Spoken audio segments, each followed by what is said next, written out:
Hello student, class 10th exercise 8.1 question number 6। If A and B, यहाँ दे रखे कि एंगल ए और बी जो है वो एक्यूट एंगल है। तो यहाँ से हमें पता चला कि ए और बी तो क्या है, एक्यूट, मतलब 90 से कम है। तो अगर हमें एक राइट एंगल ट्रायंगल ले तो उसके अंदर ए और बी जो है वो तो यहाँ पे इनमें से कौन सा भी ऐसे यहाँ पे नहीं आ सकता। तो इसका मतलब ए और बी यहाँ पे है और यहाँ पे हमने कोई मान लिया सी। तो हमें क्या प्रूव करना है, सच दैट कोस ए बराबर है कोस बी, और हमें ये गिवन है कि कोस ए किसके बराबर है, कोस बी के। तो देन शो दैट, तो हमें शो क्या करना है, शो दैट ये करना है कि एंगल ए किसके बराबर है, एंगल बी के। तो एंगल ए ये वाला और एंगल बी ये वाला, ये दोनों आपस में क्या है, इक्वल है। ये हमें प्रूव करना। तो लेके चलते हैं सॉल्यूशन। तो हमने जो ड्रा किया वो अपनी तरफ से किया है। तो let A B C is a right angle triangle and right angle at B, और राइट एंगल किसके ऊपर है, बी के ऊपर है। तो ये लिखने के बाद हमें जो गिवन है, तो गिवन हमें क्या है कि गिवन है कि कोस ए बराबर है कोस बी। तो कोस ए कोस बी के क्या है, बराबर है। तो कोस ए जो है, अब हमें पता है कि कोस जो होता है पंडित बद्री प्रसाद हर हर बोले सोना चांदी तोले, साइन कोस टेंजेंट। तो कोस जो होता है बेस अपॉन में हाइपोटेनियस होता है। तो एंगल ए के अकॉर्डिंग बेस क्या होगा, इस एंगल ए के अकॉर्डिंग ये वाली क्या होगी, बेस होगी। और ये वाली कौन सी होगी, ये तो 90 डिग्री के सामने वाली हाइपोटेनियस, और ये क्या होगी, परपेंडिकुलर एंगल ए के अकॉर्डिंग। तो side opposite of side adjacent of angle ए के एडजेसेंट साइड अपॉन में हाइपोटेनस इक्वल में ये जो बी एंगल है कोस बी, एंगल बी के अकॉर्डिंग बेस हमारी ये हो जाएगी, अब बेस ये हो जाएगी और परपेंडिकुलर हाइपोटेनस यही रहेगी।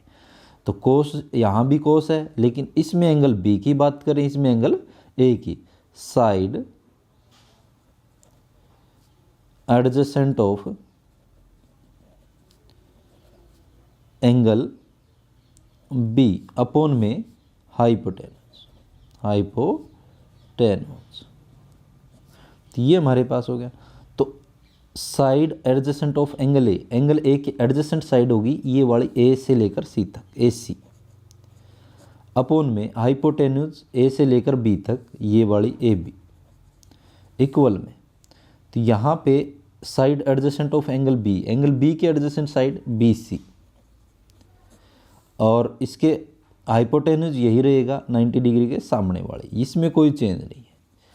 यहाँ पे अब ये ए बी से ए बी यहाँ काट सकते हैं, यहाँ पे डिवाइड में उस तरफ जाके मल्टीप्लाई में ए सी इक्वल में बी सी ए बी गुणा में ए बी।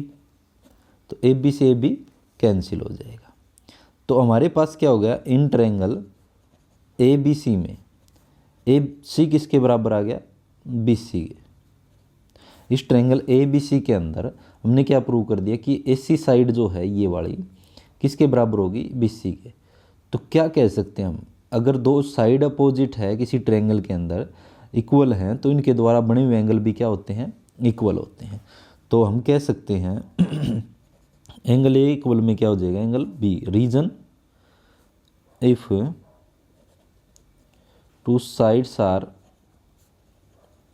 इक्वल तो then there, if two sides, if opposite side या if two sides are equal तो then their corresponding angle are also equal, corresponding angle are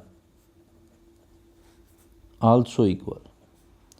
तो corresponding angle भी क्या हो जाएंगे, इक्वल हो जाएंगे। या फिर हम इसके ब्रैकेट में रीजन दे सकते हैं, सी बराबर है किसके, बी सी के।